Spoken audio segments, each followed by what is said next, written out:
Hey, how you going, YouTube? It's the amazing Spider-Man time. So, jump right into this. This is the first Raimi-less 3D-ness interpretation of the amazing Spider-Man. So, as you all know, there was supposed to be a fourth Spider-Man after, Spider-Man 3, that totally awesome movie.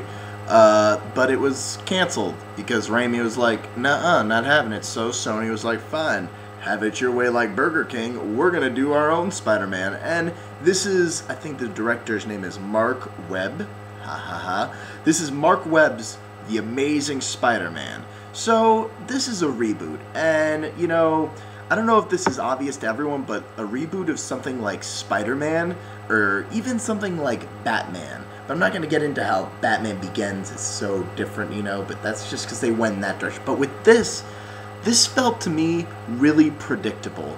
This Spider-Man, when you go into this movie in the first hour, there's a couple notes there's going to hit. In particular, bam, going to get bit by a spider. Number two, going to run into some shady-looking dude, and then that said shady-looking dude is going to do the third mark, which is kill Uncle Ben. And, when I was watching the first hour and this was happening, I was like, this is about to happen, and it happened. I sat there thinking to myself, I was like, is this necessarily a bad thing? But then I started thinking, what about all those comic books that they made of Spider-Man? What about all those other stories, how they reinvent him? It's like, well, we can't just, reboot it without telling this part. It's a key part of the story. And the way they did it, I guess it was okay, but there was just a little, meh, this is how this is going to happen, just going to do this differently. Like, honestly, I think that the first Spider-Man movie did a lot cooler of a job. Like, the way that Uncle Ben is killed, he's killed by a dude who, gets money and has a reason to want to escape because of, the awesome setup of the wrestling, which was really cool, I thought. And even how Spider-Man got his name in that first movie. But the way that they do it differently here, it worked for me, just because I looked at it like, alright, this is the different interpretation of it, just like all these comic books out there. So in a way it makes sense. And this has a totally different Harry Potter. This is Peter Parker. This is a different Peter Parker here, where he stood out a lot more from Tobey Maguire's. Feels younger, he doesn't have that look of that kid who's ignored in class, the one who's in the back. It's just there's that pretty boy, there he is. He stands out though, which kind of works against him, but in this interpretation, he's still a photographer, but now he does something different. He likes to skateboard, and that really works for the character. That's just a small touch, but it works for him. It gives him that feel of okay, I believe that if he got bit by a spider, he would totally be able to get into this awesome agility and have all these great powers. And when they showcase how he's different, how he spends his time as opposed to Tobey Maguire's interpretation, I really enjoyed some of those great scenes they had. And when he's exploring his powers. Now, the middle part, before he puts on his suit and mask, that they did that in this movie, that was pretty cool. In the last one, I believe it was just, he had that, sweatshirt and stuff. But in this, it was more Batman Begins-esque, I guess, because he just had, some crappy red face mask that he would use, to be hidden from society, if you will. And, so it shows him learning his powers with that sweet getup, I guess, without his real costume, and saving a few necks. And that part worked for me. That whole, first hour for me, as predictable as it was, I enjoyed it.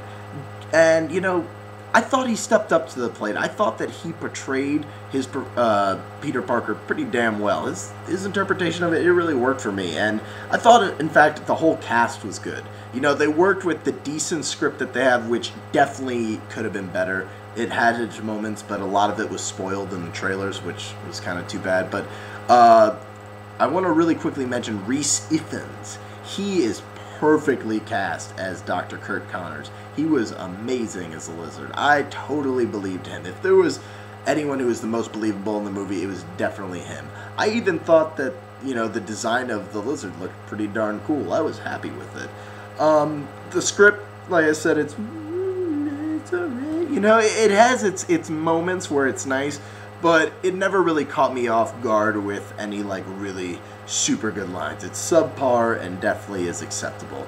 There is one thing I want to mention, though, in particular, is that the chemistry between Gwen Stacy and Peter Parker, that could have been better. There's one moment in the movie, this isn't a spoil, when they talk to each other, and it's supposed to be cute, you know, because neither of them are really talking. They're just kind of mumbling stuff to each other, and it just didn't work for me. That looked like that scene was crowbarred in there for the Twilight fans, because, like, alright, we can't have them just staring at each other. Why don't we just have them mumbling nonsense? And that's what happened. But now, I want to talk about something that was important to me for this, was the whole, like, look. When I go and see some of these superhero movies, it's all about how everything looks. Like, down to, like, the rooms, you know, how it's lit, like the costumes, and I thought they did a bang-up job with this. I really loved how the web looked, just to mention some small things. I said the lizard, you know, it doesn't look like the lizard in the comics. He wasn't wearing sweet-ass purple pants, and he wasn't wearing a torn-up lab coat, and his face didn't have that crocodile thing to it. But the people who are complaining about it, seriously think about what they had in the movie. They had a 9-foot-tall lizard, okay? In the comics, he was some scrawny guy. He was huge in this. His tail was badass, whipping people back and forth, you know, and that looked great. Everything, and the whole Oscorp, I loved the way that looked. I thought that looked fantastic. All the things that were shot in 3D, like, looked fantastic. I mean, the movie just looked beautiful, to say anything. And the kick-ass choreography for the action really impressed me, because this movie, I'm not gonna lie, like, when I was seeing trailers, I was like, I'm excited to see him. I'm gonna see it day one because I love Spider-Man. I love him so much, but this looks like crap. And honestly, after walking out, I didn't feel that way at all. I actually, you know, really like this movie. If there's anything, you know, to take away from this, I'm going to go back to how the movie looked and to one of my biggest gripes about this movie. I hate the costume. The costume is ugly as hell. It's so terrible looking. The red on it is like muddy on purpose, and the pattern on it just looks stupid. It's like, yeah, this is a different Spider-Man, so we gotta be different. No, you don't. Just make it cool, make it good, make it original, I guess, per se, which you totally could have done. Just have someone better do it. And the material that the costume was made of looked horrible. The whole costume for me in this one, just, it didn't work. But it didn't take anything away from the movie. That's just a small gripe that I wanted to point out. This movie's a lot of fun. And that being said, for the sequel, they need to step their game up a lot. I'm going to give this 7.5, 8 out of 10. You know, this is pretty damn good. This is definitely worth your time. This is a pretty damn good movie, worth full price ticket to see in 3D. I highly recommend it. I think, I remember a long time ago when that first Spider-Man came out, they're like, America's caught in the web. Well, I think America's going to get caught in the web all over again. And I'm really looking forward to seeing what they do with Spider-Man in the next movie. And it worked for this because there was a pattern set up for how they had to do this because of those couple notes they had to hit. This next one, though, this is free-for-all. You've set up the character. Go nuts with it. That next one, they drop the ball, they're going to drop it hard. But I'm hoping that they're not. For all the people still listening, spoiler announcement right here. The bad guy at the end of the movie who they tease, I know for a fact it's not Harry Osborn. I do hope they bring in the Green Goblin and have a sweeter costume for him.